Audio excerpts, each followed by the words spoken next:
Simba. You gotta let it breathe, Sims. I gotta give him a shout out. Of course.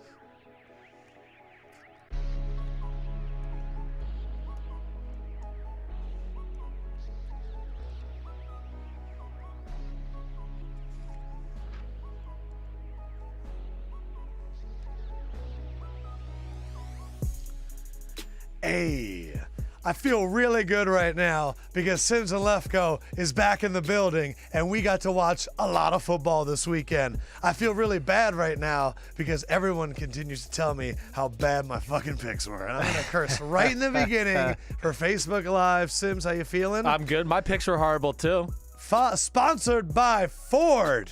Look at that. Built Ford tough. I like it a lot. Ford, you are awesome. We appreciate you.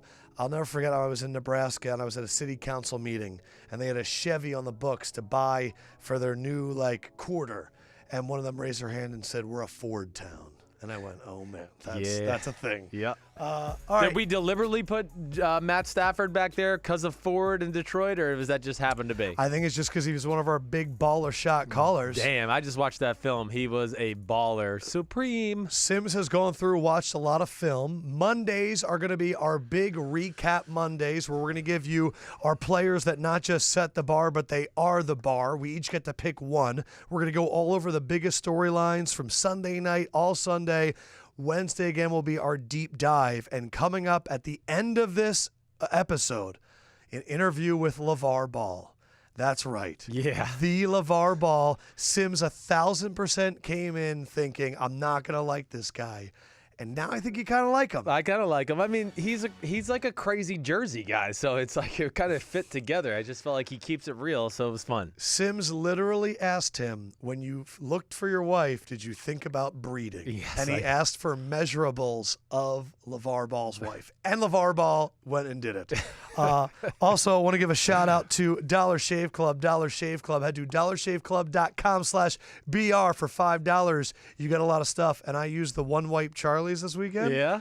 Felt like a new man. It felt good? It was incredible. It was like diving into a pool of Listerine. Where did you use the One Wipe Charlie is what I want to know. All right, let's go to our first game. By the way, to everybody that hit me up saying how bad my bets were, okay, I want to give a special shout out to somebody named Ryan McLean who actually sent me a $35 Venmo request saying that I owed him $35 because I got all the bets wrong. I don't even know who he is. Hey, I didn't pick him very good either. It's tough week one. You want to know how hard week one is? Yes. Currently leading their divisions alone, the Rams, the Jags, and the Bills. That's how hard it is to pick games in week one. Yes. And that's just the way it is. But last night, we were both all over the Giants the entire offseason. The Cowboys are going to start slow. I'd like to give a personal apology to Ezekiel Elliott for saying that he was out of shape and didn't look good. I was wrong. He did look good. Cowboys 19, Giants 3. You had a video that came out right before, and we've been saying it on this podcast for a long time.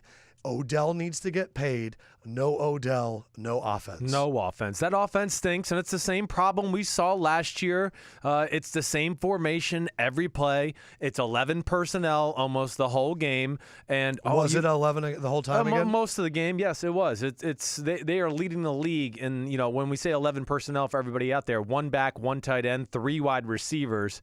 And, yes, of course, the run game looked like crap. Hey, this is my problem with this offense. It's just like the Packers. It's just like the Seahawks. Their offenses stink, except the Packers have Superman and Aaron Rodgers, and Russell Wilson has no O-line, but he has to do it all himself.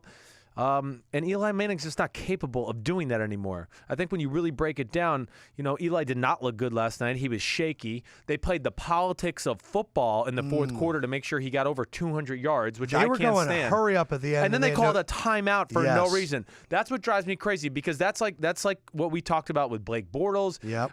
The Giants have done this in the past because people are going to lose context at the end of the year. Always. And in February, you're going to look back and go, well, Eli wasn't that bad. He was 29 for 38 for 220.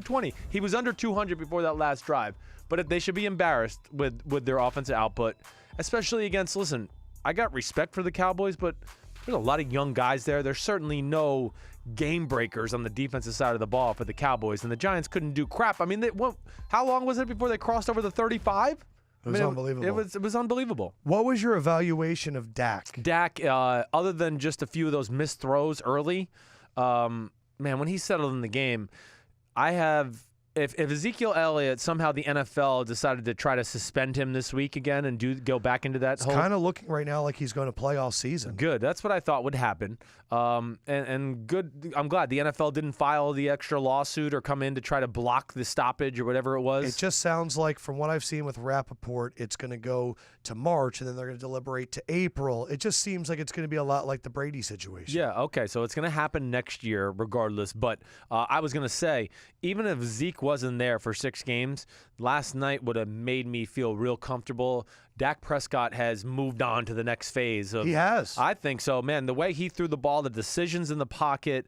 Again, I will stand strong to. He reminds me of Steve McNair with how powerful of a man he is within the pocket. And then, man, I mean, we know they got Dez, but Terrence Williams was the guy that jumped out to me a little. If they can get him going with Cole Beasley and Witten, like, they're not going to have to just always rely on the run game and Zeke Elliott. Were we wrong about the Cowboys taking a step back? Can you say that after 1 week? Yeah, I don't know if I want to say. Or was the Giants' offense just that bad that we need to see a real offense take on that secondary? I think that's the first thing I would like to see, right, before I anoint the Cowboys as back. But nonetheless, the Cowboys had encouraging things to look at. DeMarcus Lawrence was certainly wreaked havoc. I thought our man in the middle, Jalen Smith, who we were kind of like, he was back, good for him, but he looked like he was even better yet last night than he was 2 weeks ago. So maybe he is really getting closer and closer. Yeah, one of my out of Lefkoe fields is I'm done watching preseason games and thinking that that's going to impact how these teams play. I'll look at it to figure out rookie studs. Yes. Like you were right about Tariq Cohen. Galladay is an absolute player for the Lions. It's great to see talent, but in terms of evaluating teams, it's hard. No dice. All right, let us go to something that is really good. Let's take the main camera really quick so I can crank out some vids for the lessons. There are certain, just roll with me. Okay. Here. There are certain players that set the bar, and there are others that are the bar. It's now time for our forward players that are the bar. Sims, who is your player that is the bar? Oh, I got to give a shout-out to a guy who I've been extremely critical of the last few years. I call him Charlie Checkdown. His name is Alex Smith, the quarterback of the Kansas City Chiefs. He wasn't Charlie Checkdown last Thursday night up in Foxborough. He was Bobby Bombs away. That's what he was. I was ultra impressed. He was the MVP of the weekend. You and I have both looked at Alex Smith and said this team can't win games in the playoff unless he has a more aggressive mindset, throwing the ball down the field. How about Tyreek Hill, deep bomb? How about hanging in the pocket forever, waiting for Kareem Hunt down the middle of the field, throwing another deep bomb? If he does that, first of all, if he'd been doing that, they would have never drafted Patrick Mahomes. And if he does that, watch out for the Kansas City Chiefs because they got freaks all over the field. For me, the player that really set the bar, I was watching Green Bay, Seattle, and I was like, man, this Seattle defensive line is fire. But someone on Green Bay's D-line truly is the bar, and his name is Mike Daniels. Every time I looked up on the screen, Russell Wilson was running for his life. You know how it is. 1.5 sacks, 1 forced fumble. The man was back there every freaking play. The stats do not do justice what he did to that Seattle offensive line. Look, he was out there doing Dragon Ball Z celebrations, and it was well-deserved because he was on fire. Mike Daniels, Alex Smith, 2 players that were the bar. Let's talk about that Kansas City Patriots game. Yeah. On your newest power rankings, right? Your number 1 team is the New England Patriots. Does not change, but Kansas City is number 2. Yes, they are. What the hell happened? Well, I didn't get a chance to talk about it. I know. I think the first thing we got to talk about, and I mean, we just talk about Alex Smith, but you got to talk about Andy Reid. Andy Reid, I just can't say enough about the game plan they went into Foxborough with. The things they did offensively, I've never seen done before. Tell me what you mean by that. Well, what I mean by that is it was like a college offense with professional schemes on steroids. I mean, 3 people in the backfield, fake to Tyreek Hill, fake to DeAnthony Thomas, roll out, throw the ball to Kareem Hunt in the flat. Just so many interesting, creative concepts. Even think about the long touchdown pass. Has anybody else seen a running back out of the backfield run a middle post down the field for a bomb? No, those were things they had. They had New England's head spinning with creative usage in the run game, giving the ball to Kareem Hunt, faking the speed sweeps around it. They really had New England on their heels. And as the game went on, New England got conservative on defense because I think Bill Belichick and Patricia were like, man, we don't know what the hell is coming at us. New England's defense played pretty good. Like, we're going to remember the bombs and all that. Gilmore, Butler, both covered phenomenal. I know that Tyreek Hill was the big play. That was a coverage that was blown by Gilmore and McCourty both. And it was also good play design for a Tampa 2 defense. So I can't say enough about that part of it. And then to flip it over, Lefkoe, the defense. You know, you get off to a rocky start. The Patriots go right down the field. Kareem Hunt fumbles the ball, right? His first carry. When Gronk almost had that second touchdown, I went, this game's over. Right, and that's how close it was to being over. It is. Football is so crazy. It's crazy, but they make the fourth and one stand on that drive when they overturn the catch to Gronk, right? Eric Berry makes a phenomenal tackle in the hole to stop it. That changed the momentum of the game. And the thing about that I really stood out to me, Kansas City won the physical battle against New England, which you don't see a lot. I mean, Chris Jones, your man Benny Logan, Alan Bailey, Justin Houston looks like we're getting like to see the Justin Houston who had 20-something sacks a few years ago. Interesting. And then last thing, I know this is a long answer. They were smart and they took away, you know what I mean, the bullcrap over the middle completions for New England. Like if Danny Amendola was going to catch it over the middle for 4 yards, he was going to catch it and get smacked. He wasn't going to catch it and turn it up for 10 yards. They were really good in passing players off in zones. So, I'm not going to cross the formation with you. Did I'm they gonna play stop. any man? They played some man at the right times. So are you talking about quarters right now? Quarters, three, things that I wouldn't even be able to tell you. 3-man rushes with extra guys just lurking there. Like when you saw Justin Houston almost knocked Amendola out the one time, right? So they played areas knowing that New England likes to attack these areas. I don't know why everyone doesn't do that. I know, but not everybody's got the Jimmies and the Joes that Kansas City has. To that point, Kareem Hunt, 246 total yards. Larry Johnson came out and said he has the potential to be the best running back in Chiefs history. I could see him getting 1,000 yards rushing, 1,000 yards receiving, and being Rookie of the Year. Yeah, you try to steal my Rookie of the Year pick, Larry Johnson. That was my guy before the season, but best of all time? That's strong words, especially for a team that had, Larry Johnson, Priest Holmes, Christian Okoye, Marcus Allen, Jamal Charles. Yes. How big is the Eric Berry torn Achilles? It's huge because I should have hit on this. One of the big reasons they won the game is because of Eric Berry's ability to cover Gronk. It was about as good as you can possibly do against him. Did Gronk look hurt? Gronk definitely looked a hair slower to me. It's funny you said that, actually, because we haven't talked about this off air or anything. No. Yeah, I do think Gronk looked a step slow. I don't know if he's beat up or whatever. Maybe it's because he's not eating meat. He's on that vegan diet. Just kidding. Go vegan. It's good for you. He's had a lot of wear and tear on that body. Mark Bajent asked us on Twitter, how much of the game for Kansas City was the Andy had a bye week effect, given how long he had to plan? You really think it was that big of a deal? I said in one of our videos, I mean, they threw the kitchen sink, the laundry room sink, and what did I say, the bedroom sink? Yeah, if you got a bedroom sink. You've never been in a love suite because there's bedroom sinks in there. That's gross. Yes, but I do think Andy Reid, I would guess, made it his mission from about April or May on to devise a game plan to screw with the New England Patriots. And, that was like a bye week type performance for them. I feel good about my pick for them to win the division. You should. You should. I'll tell you, the other credit, though, for the offensive coordinator, Reid brought back Childress this year, and he brought in Matt Nagy. Yes. And a lot of people are saying that Nagy's kind of college RPO, run-pass options and stuff added that little wrinkle. Yeah. I don't know why more teams don't bring in just different offensive minds to bounce things off of, but it definitely paid off for the Chiefs. It's a bunch of know-it-alls in the NFL. That's the problem. All right, so my pick was Mike Daniels for the Ford set the bar and the bar player. Packers, Seahawks, Packers 17, Seahawks 9. Is Russell Wilson going to have time to be the MVP that we think he is this season, or is this offensive line lost? I was talking to Natalie Weiner, who is a Seahawks fan. She said, look, this happens every year. Remember, last year they got destroyed by the Dolphins in game 1. They lost, but they still won. Then they lost to the Rams in week 2. They always start slow. So I don't like falling for repetitive storylines. Yes. I'm going to take my time here. Yeah. But that O-line looks like crap. All right, so one thing I always hear from Seattle, like few people I know or know people that know people up there, this is a problem sometimes when you have defensive coaches, and I hear this is a problem with all of the Seattle disciples, in my opinion. Carroll, Gus Bradley, Dan Quinn down in Atlanta.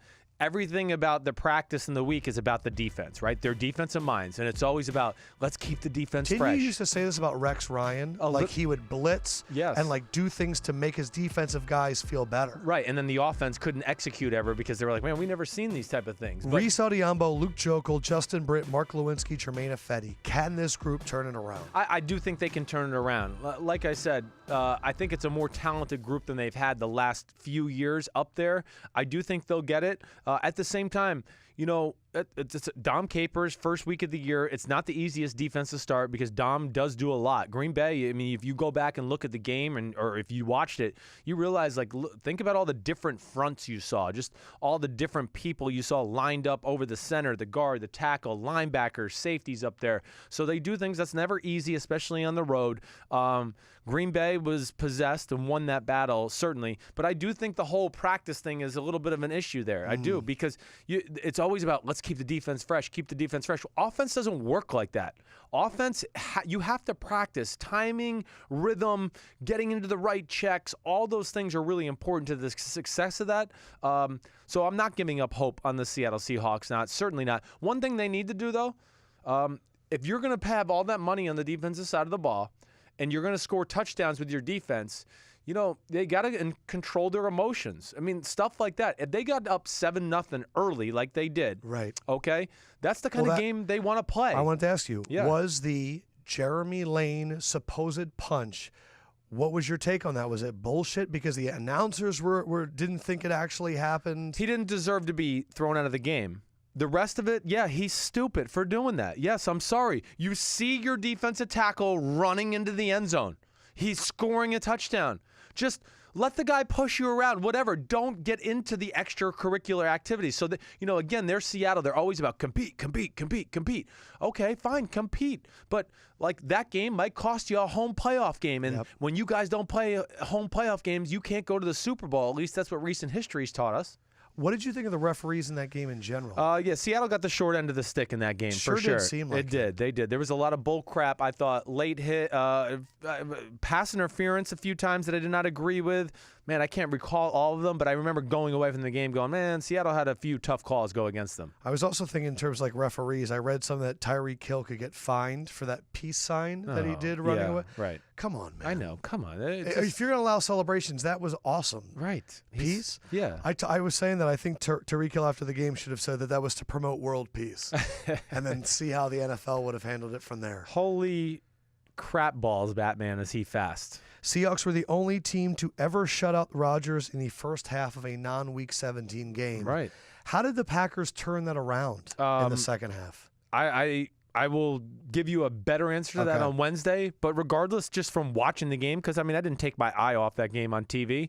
I mean, because of one guy. That's how they turn it around. I mean, he was under pressure the whole game, Aaron Rodgers. He was getting hit. He had people around him. I mean, again, he pulls more rabbits out of his ass than anybody I've ever seen in my life. And then his ability to hard count you and get free plays down the field. Oh, you want to substitute? Good luck. Touchdown down the middle to Jordy Nelson. That's what he's amazing at. I was curious. So one, it messes with your substitutions. Yes. Two, how much does that impact the pass rusher's timing? That's what it's all about. And I'm sure when you play a team like Seattle, that is something that will be talked about. Oh, I'm sure. In the quarterback he does room. it to everybody. Yeah, he does it to everybody. But you got to especially do it to the Seahawks. And really, the O-lineman will start asking you for it. You know, like, man, we got Michael Bennett. He's off the ball in a hurry.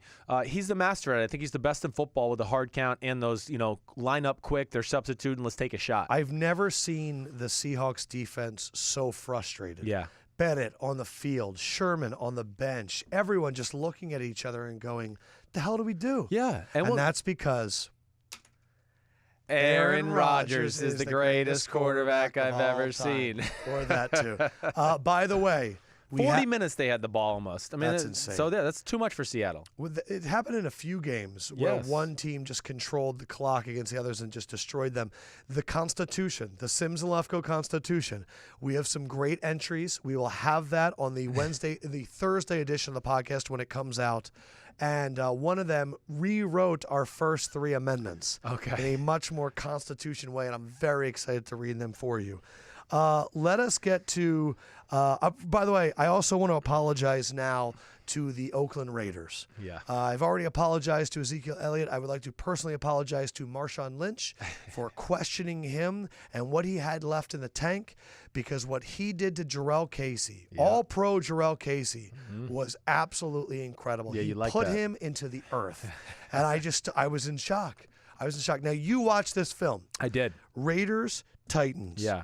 I kind of want you to just go here. Okay. So what side of the ball you want me to start on here? Let's start off with, how the hell did the Raiders stop the Titans and hold them to 95 net yards rushing? Okay, the first thing is I think you have to start up with the big guys in the middle, right? And the two big guys, Justin Ellis, right? Yes, Justin Ellis, Yes. okay, who's a pure nose tackle. He makes a mosh pit in the middle of the offensive line. The other guy, the surprise of the day, is Vander. Somebody help me with his name. Vander Does? Is that how you say it? He starts as their defensive tackle. He's a rookie from UCLA, okay? He was phenomenal. If you made me pick like the MVP of the defensive game for the Oakland Raiders, it would be him, number 94. I'm not pulling up all this stuff on him, so if you want to look his first name, it's E something Vander Does. I just wrote that in my notes. But with him, and then you have Mario Edwards at defense end, and then on the other side with Khalil Mack on defense end, that is a powerful front four. The other thing I'll say about the Raiders, they're getting some big-time contributions for some other rookies. The kid number 90, he's a rookie from Tulsa. Trayvon Hester, he was really impressive. They got the Markel Lee, rookie middle linebacker from Wake Forest, who starts for them. And all these really kids good. were huge against this Tennessee line. They really were. The Raiders have sneaky D-line depth. Jahad Ward wasn't even out there. Really? But they have sneaky D-line depth. They have size on the D-line. They got speed at linebacker. Their secondary looks like it's on the same page. Sean Smith doesn't start. So who's starting? It now? is Emerson. Emerson, and hold on a second there. I'm blanking on his name. Hold on. Let him pull up the teams. Oh, TJ Carey. Thank you, Ray. Carey. Yeah, so TJ Carey, Emerson are starting. Sean Smith comes in on nickel situations, and Carey goes into the nickel spot. Smith stays outside. So you really like these young guys on the Raiders right now? I really do. And then, of course, you got Bruce Irvin, who certainly shows up. But they won the war against that Tennessee Titans offensive line. James Frere commented, Yo, Sims, did you see Eddie Vanderdoes body slam Taylor Lewan? He had a great game. Can a D lineman be a white boy supreme? Yeah, I might have to get him. He's like, I don't think I like. Let's keep the white boy supremes to the skill guys. Let's call the D lineman the Great White Hopes. I think that's what he is. He's the Great White Hope because he was a baller. He saw it. He was really the MVP of the defense. The safeties look good. So all that was phenomenal. Hey, what we've said about the Titans all summer, like if they can't dominate in the run game, is the pass game good enough to put them over the edge in those type of games? And I just don't know if it is. For the Titans. No, Mariota's good. I don't know. He's not like the most gifted thrower in the world. What did you see out of Mariota? Mariota was, he really played well. But I think the bottom line is here. This is the last thing I wrote about him. Mariota has to be more aggressive in the pass game. He has to be. There was some times where he could have struck gold for 15 and 20 yards down the field with some throws, and he settled for the underneath throw. And unlike the other guy on the other side, Derek Carr is always looking for the 15 or 20-yard throw. And it's like, oh, man, you took it away. Finally, I'll throw it underneath. Okay. We have someone in the comments section right now saying Carr is better than Rodgers. No, but Carr is really fucking awesome, okay? I mean, he is. How awesome are we talking? Well, I mean, he's definitely one of the 5 best quarterbacks in football. Really? Yes. I mean, guaranteed. Guaranteed. His ability to flick the wrist. Right. His timing, anticipation, and then the quickest, it's up there with the quickest release in football. The touchdown throw was amazing. The other touchdown to... And if Amari Cooper can stop dropping balls, they'd be incredible. No doubt about it. That was, with the Raiders, again, their offensive line was encouraging. I mean, I even wrote down maybe the best trio in football on the inside. Kelechi Osemele, Rodney Hudson. Gabe Jackson lost a little weight and looks better. And they won that battle inside. You talked about beast mode. Who do you like more right now, Raiders or Chiefs? Oh, man. Since you've watched both of them. In a one-on-one battle, yeah, I think I would still take the Raiders only because of Derek Carr. I got to see Alex Smith continue this aggressive frame of mind. Yes. If he does that, then I'd probably go with the Chiefs. But the Raiders, and Marshawn looked good. Yes, he did. He looked better than he did 2 years ago. And Crabtree was a beast. Like he always is. And Jared Cook was a factor. Yes. There was a lot of things. You know, in the Titans, Corey Davis got in there. He looked good. That was good to see if you want to be a Titans fan. That first catch was fantastic. And your guy, and you said it to me earlier today, the corner from USC, Adoree Jackson. Hey, he had a few balls caught at him, but it wasn't because he was beat. He was all over the guys. It was he had a few pass breakups in the end zone that were great. He had a few on the sidelines on third down. Adoree Jackson, and he is so cocky. And I love it. Yeah, he's a baller. It stands out on film when you watch it. I want to give a shout-out to the Raiders kicker, Giorgio Tavecchio. Yeah, he deserves it. First kicker in history with 2 50-plus yard field goals in his very first game. This is what I love about this kid. I have 2 little Lefkoe nuggets. Yeah. One, at his pro day at Cal, it started raining, and every single NFL scout left.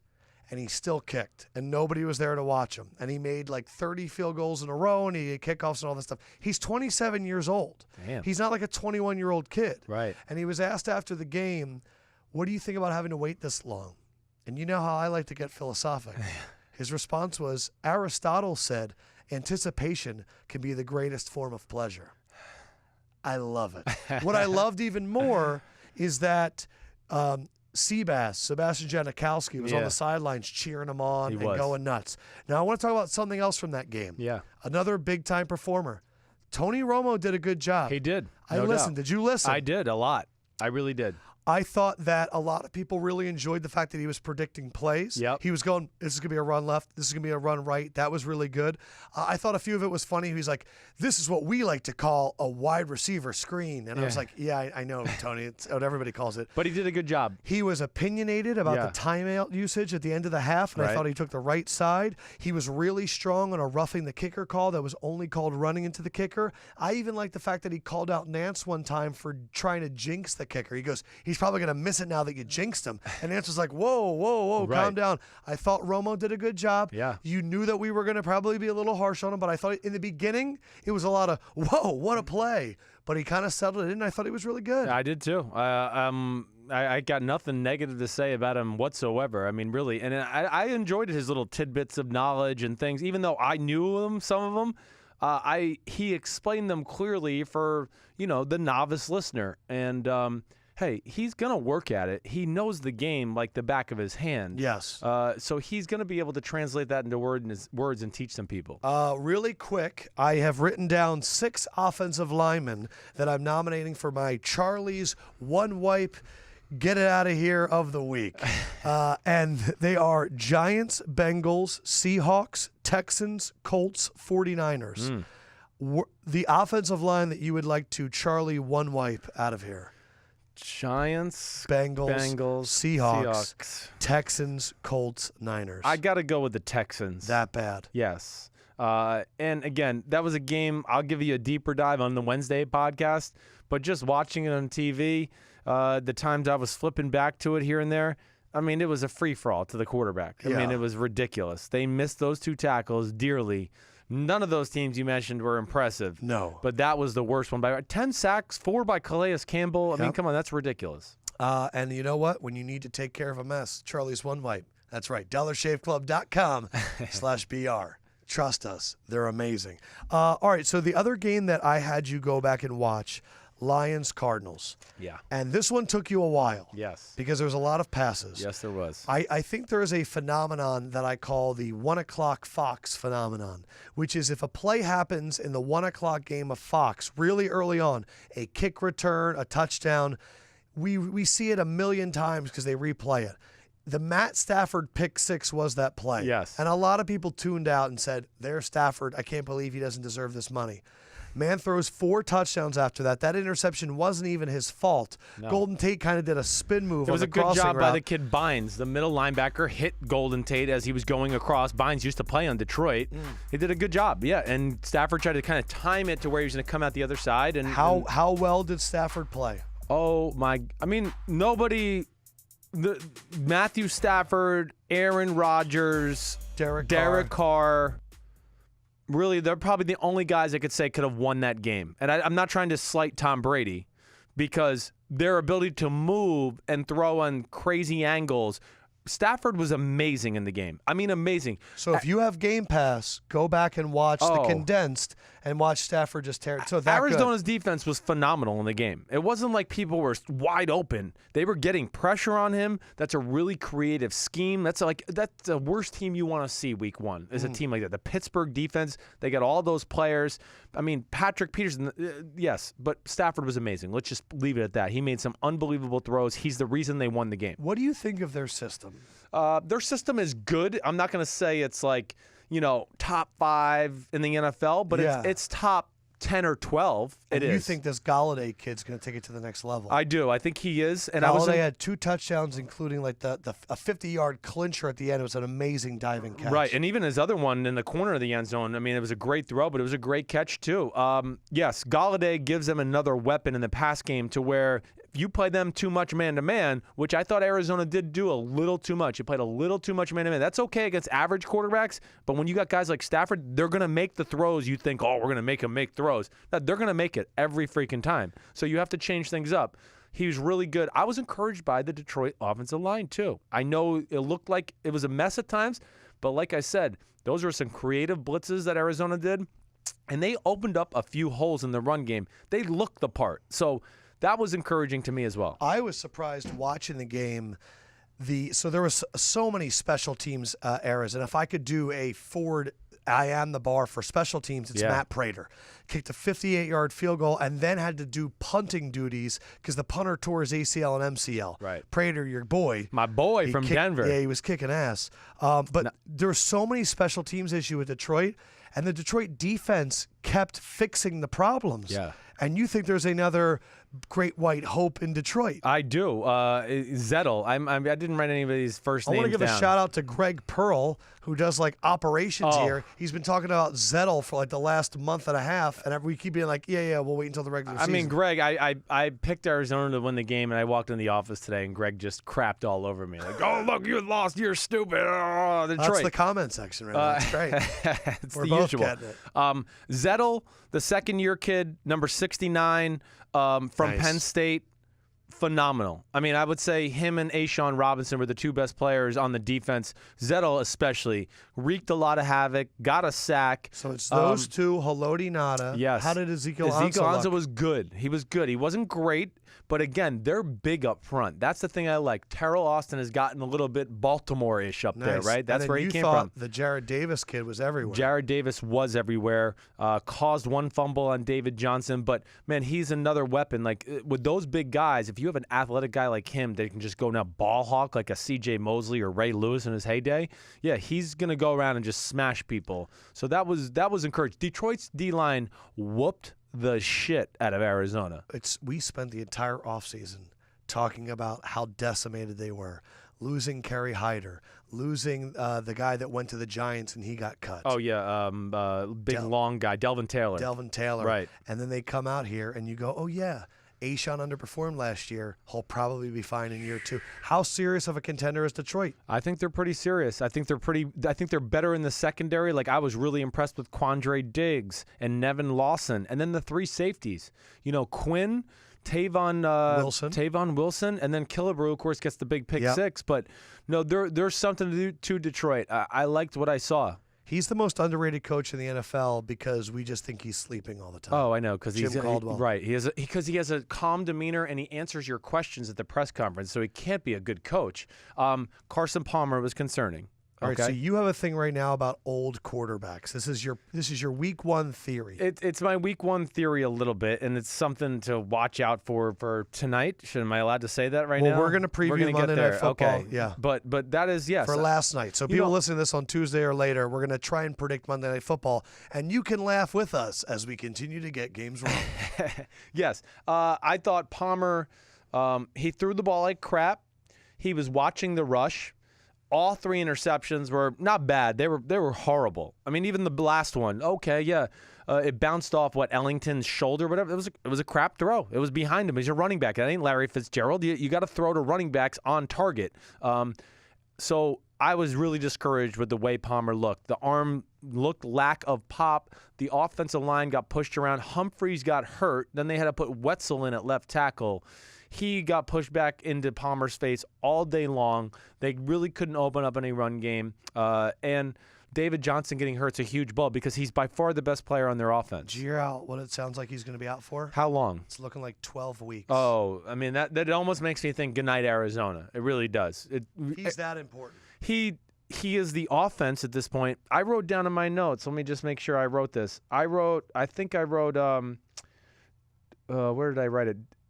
He's the best player on their offense. He's the best running back, and he's their best wide receiver. That's going to kill them.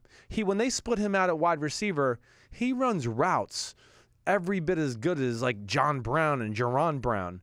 They are severely going to miss him. So our playoff team is eliminated. Probably. You could do it after week 1? I think they're in deep trouble. How do I factor in the last few years where I've seen San Francisco win week 1 and then lose like the rest of their games? How much does week 1 really an indicator? It's not always an indicator, but again, I think what scares me, Arizona's defense is going to be able to keep them in games. Okay. So I guess I shouldn't say they're out of it. You're just seeing a Carson Palmer that you don't like at all. I don't like it all, and I don't like the offensive line at all. The offensive line kind of looked like last year again, and it just makes me think anytime they play a better than average type D line, that they're not going to be able to win that battle up front. Because of their O-line. Yeah. What is it that you don't like about them? They're not good. I mean, there's just nothing. There's nothing to look at. Because in the preseason, guess what you said? Yeah, that they were looking a lot better. Yeah. Yeah, I know. But no, the bullets came for real, and like I said, Detroit was impressive. I want to just read through my notes just to make sure I wasn't missing anybody else. But regardless, I mean, 97, Morrow on the defensive line for the Cardinals. He was the best player on the field for me for the Cardinals. He was all over the place. He whooped some butt. But at the end of the day, yeah, it was a concerning game for me for Arizona. All right, let's do quick hits on the rest of the games because I want all these teams to get covered because we've watched all the games. Yeah. Ravens 20, Bengals 0. Andy Dalton was historically bad. Yeah. Had a .6 QBR yesterday, the lowest ever mark in the 12-year history of that stat. Yikes. How dominant was that defense, that Baltimore defense? But and hey, I picked Cincinnati to win because I didn't trust Joe Flacco not playing at all, and so I thought, wow, Cincinnati's hung in there physically against them the last few times they played them. Baltimore's defense is awesome. It might be the best defense in football, period. They have such size up front in the front seven. They have some good pass rushers, and then they got speed on the edge, on the secondary, finally, for the first time in a lot of years. So that's what scares me. They didn't whoop the crap out of Cincinnati quite the way I think the score looks. I mean, take into account that they did drive down one time. Andy Dalton threw an interception in the end zone. They drove down again. It was a sack fumble, right? So they did move the ball on Baltimore. It wasn't just like a 20-0, like, oh, you didn't move the ball all day long. But regardless, that was the perfect recipe to get Joe Flacco kind of indoctrinated into the season. Rappaport right now reporting that the Cardinals are flying in that running back from the Patriots that I said I liked in preseason, DJ Foster, off the practice squad. They're flying him in. They might be bringing him on the roster. Should be interesting. Bengals are in trouble. I don't think the Bengals are in trouble. I just think the Ravens are that good. The Ravens are that good, and we question what would the new O-line parts look like in Cincinnati. Losing Zeitler, losing Whitworth, right. And we saw that, welcome to the NFL. It's the Baltimore Ravens, Eric Fisher and Ogbuehi. It's really funny when you watch all of the local feeds that you see. Like, there's always one shot when the game's in Philadelphia, they show cheesesteaks being made. Yeah. And Chicago, it's deep dish pizza. They put up Skyline chili for Cincinnati yesterday. I saw that. And all of us were like, gross. Yeah, I don't get that one. They take like the mountain of cheese and put it on the chili, and it's just, we were all like, I have heartburn. Yeah, that's not one for me. Eagles 30, Washington 17. Funny little nugget here. Ryan Kerrigan has 3 career interceptions. All of them have been returned for touchdowns. Ronald Darby is going to be out 4 to 6 weeks with a dislocated ankle, which is incredible. Yeah. You looked at me today and goes, it's so much better that his ankle was facing in than out. Yes. Is that a real thing? It is a real thing. It's like, think about when your ankle goes outwards, that's when you have to be worried, right? That's when it can get major ligament. All I know is that his ankle was sideways. I know. I was like, crap. But you can do it yourself. You can almost roll your ankle inside. You can't roll it outside. So when you roll it outside, you really mess up ligaments, and it can really linger the whole year. I had a high ankle sprain in 2009. I'm not fucking with you. I still feel it sometimes when I play basketball and shit. Really? Yes. Eagles-Washington, though, I thought this is just from I watched the whole game. Doug Peterson's play calling is still kind of an issue for me. The 3rd and 9 wide receiver screen needs to leave. His offense is so horizontal, but Carson Wentz's ability with a pass rush to make magic happen is incredible. I think he faced the second amount of pressure compared to anybody else, which doesn't really make me feel good that the Chiefs, they're going to Kansas City next week. Yeah. But they're not able to run the ball. But that defense is going to carry them a long way. It and is. Fletcher Cox and Brandon Graham, my friend Dan sent me a text. He's finally okay with taking Brandon Graham over Earl Thomas in that draft 5 or 6 years ago because he's still paying dividends. Right. But the defense looks great. Yes. But we'll see what happens with Darby now out. Yeah, that's a big blow. This is, again, we saw Washington, reoccurring theme all preseason. Their O-line got pushed around. O-line got pushed around yesterday. Your D-line, like you just talked about, they whooped their butt. Wentz was amazing. Wentz is just, again, a natural at the position. I'm amazed with the people I've heard. I've heard a few things in the media today where, is this going to be just like last year where Wentz plays good and then falls off at the end of the year? Are you guys are people paying attention to what the F is going on in the world sometimes? Your offensive line fell apart last year. Lane Johnson was suspended right, for you had 10 injuries. weeks. Peters had a back problem at one point. He came missed out half for a of week. this game, The too. right guard had the concussion. Brandon Brooks was having What was that?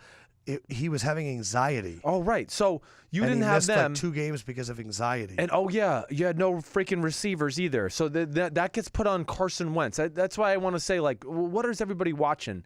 Wentz is amazing. Wentz is a franchise quarterback. Sign me up right now. I mean, I'll take him. Yeah. So, yes, his ability in the pocket. He can do some Matt Stafford, Aaron Rodgers stuff, the way he can break out of tackles, spin out to his backside and hit Ertz up the sideline on that 1 3rd down. Those are special plays. I don't know what people are watching. And it finally looks like Ertz is going to have his breakout year. We've been talking about it for 4 years. Good. Finally. I was going to say that I was going to go to the next game. Go ahead. Jaguars, for the first time in 2,186 days, are above 500. Wow. 2,186 days? Since September 17th, 2011. Wow. Almost 6 years. Is that like Byron Leftwich is still the quarterback? I don't think so. 6 years ago? I don't know. No, you're right. It's after him. I don't know. Jaguars recorded 10 sacks, most in franchise history. Calais Campbell set the franchise record with 3.5 in the first game. Jalen Ramsey came out and said that Deshaun Watson should be the guy moving forward for Houston. Is that solely because of that offensive line for Houston? Well, first clarify what you know. Jalen Ramsey and Deshaun Watson have what in common? Matt Miller told me they have the same agent. There. So you always have to be careful of that kind of crap with those guys because he hung out with Deshaun Watson probably 5 times this offseason. So I had someone in this office say, Blake Bortles played well. And I went, I don't know. He had 11 completions for 121 yards. Leonard Fournette carried the ball 27 times. Yes. I don't think Blake Bortles was even involved in the game plan. No, and that's the way I think they need to keep it that way if they want to win the football games. I think the big thing, especially with Allen Robinson now out for the year. That's a big blow. In a contract year. The thing again, I'll just say, the D line. We talked about the Texans O-line that had issues. They just steamrolled them up front, and again, I give kudos to guys like Doug Marrone and Tom Coughlin, who took a little effort to go, let's be a little bit more bigger and physical this year than instead of just being all these fast, sexy players. Yeah. And Calais Campbell and Leonard Fournette fit that mold, and it showed up right away in week 1. Deshaun Watson should be the starting quarterback. That's just my opinion. They're not going to make it happen with Savage with that offensive line. Savage is good throwing the ball within the pocket, but he is what we would call a wooden Indian. He's just going to stand there. He's not going to be able to create anything. Watson can at least move, get out of harm's way, create some plays, and you can maybe design some quarterback-type runs with him at the quarterback position. When Dwayne Brown gets back, and let's say the offensive line improves, do you then go back to the quarterback that you think is better if there's time? Well, it just depends on Watson. If Watson's playing well, then no, you're going to stay with it. I still have a lot of reservations about Watson. Don't get me wrong. He threw an interception and got just lucky there was a penalty on the field. A penalty. It was going to be an interception. It wasn't a pick 6, but it was going to be a big return regardless. I want to give a shout out to Matt Angwit. I asked for the best insults on Facebook of me going 0-3 on my picks on Sunday, and he wrote Lefkoe and 3. And I was like, that's pretty good. All three Houston tight ends, Fedorowicz, Griffin, and Anderson, are all in concussion protocol. Jeez. They let up 10 sacks, but don't worry, you have to play in 4 days on Thursday Night Football. Big trouble, Little China, okay? And they're going, playing Cincinnati, who's going to be pissed off. Where's that game at? Is it in Cincy? I think it's in Cincy. Yeah, that's trouble. The other thing is, I got to say this, because we talk about him a lot. He's a baller. He's a Hall of Famer, first ballot, one of the best defensive linemen ever. But the humble brag with J.J. Watt in the postgame. Talking about his finger. Yeah, I mean, breaking out this is literally what he did. They were like, hey, J.J., what'd you hurt? I mean, no big deal. I mean, the bone was popping out of my finger, but no big deal. Yeah, cool, I'm cool. I just wanted to be – I thought of you the whole time because I was just like, Dude. He had to let him know that, you know, he can't help himself. He can't. But I think he has just a corny disease. He is incredible. He's raised $30 million for Houston. Go out there and support it.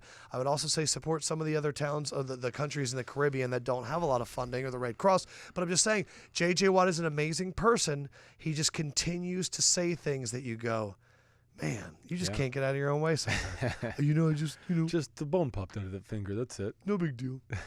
Falcons, Bears. We told you the over-under of 48 was way too high. It hit 40.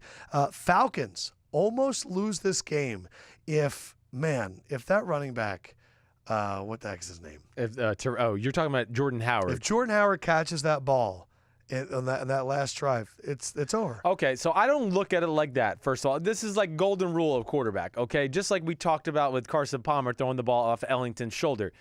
These are running backs. Like Gruden always used to say to me, like, Chris, they're running backs. If you don't throw the ball on their numbers, underneath their chin, don't expect them to catch it. I don't want to hear it. It was a little bit behind. It was a little bit behind. It was late. I don't even know if he catches it, if he definitely gets in. He might have got hit and stopped at the 1. The other play, the first down bothers me too. See, it just showed their inexperience a little there. Glennon hasn't played in a while. Right. Be patient in the pocket. Let the guy make the break. He threw the ball, and the guy was still shaking the DB. Yeah. You know, that should have been a touchdown. Falcons long term. Did you see the scary things that you were worried about? I did. First of all, the defense was awesome, so we got to give them credit. Right. They do fly around. And Chicago, again, moved the ball okay on a pretty talented defense with not a whole lot of weapons on their side. But, yes, the things that concern me about the Falcons are real. I mean, just look at – they haven't opened up a hole in the run game all preseason into yesterday. And really, they're up 13-10, fourth quarter, backed up against their own end zone. Nobody's open, and it looked like it was Jarrell Freeman didn't cover Hooper down the field. Like, those things aren't going to consistently happen week after week. I mean, that was awesome that Ryan recognized it and they made the big play. Up, But I just don't think you're going to be able to rely on that in regular season football all the time. So, yeah, I am concerned by that a lot. Shout out to Akeem Hicks, who was an absolute monster. Got a 4-year, $48 million contract, 30 of it guaranteed, and showed why. Yeah. I mean, he was in the backfield all day. All day. And then another shout out, you said it before a lot of other people. Check out Tariq Cohen. 158 all-purpose yards. I think it's most ever by a Bears rookie in a debut. And I want to say a fond farewell to Kevin White, who breaks his collarbone and is out for the season. It's unbelievable. He just can't stay healthy, has not been able to contribute. Tariq Cohen is like real special. Like your man Darren Sproles, who we didn't talk about once again. I mean, man, if Darren Sproles, he still got zipping him. Holy crap! I mean, I played against him when I was at Texas, and he was at Kansas State, and I mean, damned if he doesn't look the same like freaking guy that I saw back running around us in Texas. Tariq Cohen, though, is just like him, except he's like on steroids. Like he's just got a little more of a power version. I don't mean he's really on steroids. Yeah. I just mean he's got a little thicker legs and ass and just a thicker man in general. Bills, Jets, whatever. Bills, Jets. Bills 21, Jets 12. My main takeaway was Jamal Adams is a freak. Jamal Adams is a freak. You're Every right. time I looked up, he was like spearing LaShawn McCoy or like knocking down a pass. Yeah, he's phenomenal. He was phenomenal in the preseason. They are mirror images of each other, I felt like. That when I watched that game, I said they're the same team, except one team has Tyrod Taylor and LaShawn McCoy, and the other team has nobody to make plays on the other side, and that's really what happened. The fact that they're not playing Bilal Powell more is crazy. Yeah, I don't really understand that. I don't know. They're trying to justify what the money they've invested into Forte. I don't know that. I don't get that either. I'm with you. Can the Bills be anything? The Bills, they can be a pain in the butt. I would be shocked if they get in the playoffs, but would they be shocked if they went like 8-8 and were in the conversation in December? No, because McDermott's a good coach. There is some talent on the defense there. Yeah. And then they have a pretty good O-line. I mean, that's what you can't forget about, especially on that left side with, Meathead, Incognito, Eric Wood. Yes, they're the good. They got good players there. Cordy Glenn. Well, he's their best. Yes, he's their best. So, yes, they can hang around and be a pain in the ass for a lot. I thought Steelers-Browns was going to be over very early, Yep. and then the Browns came back 21-18. Stephon Tuitt torn bicep week to week. Originally it was going to be done for the season, but apparently he could play. Right. Big Ben looks old. Again, there's my theory. Old Once again, quarterbacks. old quarterbacks who didn't play much in the preseason, they get out there the first time and they're like, oh, I'm old. I don't want to get hit that hard yet. I'm not sure about this shit. Okay, I'll take that $20 million check. I'll get hit. Le'Veon Bell couldn't get it started. No, he could not, which I didn't expect him to. And we knew the Cleveland Browns D-line and front seven's pretty good. And when you're not playing, I don't care who you are. It's just too hard to come out there and dominate. But, man, Antonio freaking Brown. Yeah, what do you think? You always kind of take shots at him. I don't take shots at him. I just try to say he's not like better than Odell. He's not like one of the 2 or 3 best receivers. But man, he's making life hard on me. He's shitting on me all the time. I mean, I'm just amazed how he's so small and he can go up and just jump up and catch those 50-50 balls all the time too. He has the best control of his body of any receiver I've seen. I don't know if I can. Yeah, I don't know if I can every disagree inch with you of there. his body is going in the same motion. Yeah. Good thing is, all right, 2 things you have to have. Good thing is Le'Veon and Martavis and Antonio Brown and Roethlisberger were all on the field together. That's a good start. They're only going to go up. The heartbreaker is, do we have any news on Stephon Tuitt? I just told you he's week to week. He's week to week. Okay, that's Torn good. biceps. He's the best player on their defensive line. I mean, he's the best player on their defense, period. That's why they just paid him a ton of money. $61 million, I think. Right. So that would be a big blow if they lost him. But, I mean, you got to talk about T.J. Watt. I mean, 2 sacks, an interception in your first game. That's kind of freaky. Yeah. But, yeah, the Steelers, it's a trap game. That's like the perfect trap game. Oh, Cleveland, we always come here and whoop their ass and win games like that. And they kind of slept walk early. What did you think of Kaiser? Got the block. But Kaiser looked pretty good. I thought he looked pretty good, too. I did, too. I mean, the few times I turned it over, was trying to watch. And, again, I'll watch the film. I remember a big drop by Kenny Britt at one point that would have kept the drive going. It was big. But, yeah, Kaiser, I mean, they made the right decision there. Andrew Luck officially ruled out in week 2 versus Cardinals. Oh, I got no pity for you, Colts. When you got the 25th roster in football and you got the 70th best quarterback in football, that means you're going to suck. Jacoby Brissett threw a nice pass when he came in. I mean, but I just had no pity for them. I mean, we knew he was going in to have surgery in January. Irsay tweeted it out. Florio, when I did that show today, he pointed it out. What do you think the line's going to be, Cardinals? Colts. Oh, and the game's where? Is it in Arizona or is it in Colts land? I Hold think on. it's in Indy. I'll pull it up real quick just to tell you. It is in Indy. Gosh, man, that defense, I don't know. I'm going to say the Cardinals are favored by about 7 or 8. I think it's going to be huge. You think it's going to be bigger than that? After what we just saw with the Colts? Man, I just don't know how you could trust Carson Palmer in that group. That is the question. Yeah. Speaking of the Colts, Pagano, after the game, they lose 46-9. He says, we got our ass kicked by the 49ers. You didn't hear that? Did not. Yeah, he said we got our ass kicked by the 49ers. No wonder they didn't play good. He game planned for the wrong team. But Scott Tolzien was trash. I mean, but Jared Goff and that McVay offense, yeah, it had a flow to it. It did have a flow to it. And like, I wasn't going like, oh my gosh, Goff is awesome. But I was going, oh my gosh, every play that's been presented there, Goff has made the throw and did it. And he didn't always do that last year. Right. They got Gurley going a little bit. He looked good. He did. And then Wade Phillips, his defense does what Wade Phillips' defense does. And they're going to have Aaron Donald back in the mix here next week, so watch out. But, hey, Tremaine Johnson getting the pick 6, then 2 series later, forces the fumble on T.Y. Hilton. You get LaMarcus Joyner pick 6.